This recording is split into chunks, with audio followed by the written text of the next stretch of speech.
ताज़ा तरीन वीडियोस के लिए चैनल को सब्सक्राइब करके बेल आइकन और ऑल नोटिफिकेशन पर क्लिक करें ताकि आपको मिले हर खबर सबसे पहले।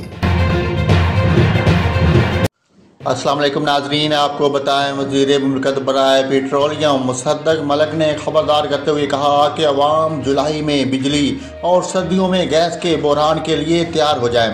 निजी टीवी के प्रोग्राम में बातचीत करते हुए मुसद्दक मलिक ने कहा कि हुकूमत जुलाई के लिए स्पॉट पर LNG का इंतज़ाम नहीं कर सकी और अब महंगी कीमतों पर भी सप्लायर दस्तयाब नहीं। वज़ीर मुमलिकत बराए पेट्रोलियम मुसद्दक मलिक ने कहा कि 2 साल पहले $4 की LNG मिल रही थी, मगर गुज़श्ता हुकूमत ने मौका ज़ाया किया और तवील मुद्दती मुआहदे नहीं किए। अब $40 पर भी LNG दस्तयाब नहीं है। उनका कहना था कि हम फ्रंस ऑयल और कोयले से बिजली की पैदावार बढ़ाएंगे।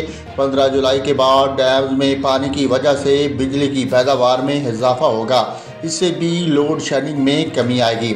मुसद्दक मलिक ने कहा कि प्राइवेट सेक्टर 2 बड़े LNG टर्मिनल लगाना चाहता था, मगर गुज़श्ता हुकूमत में करप्शन के इल्ज़ामात सामने आते रहे।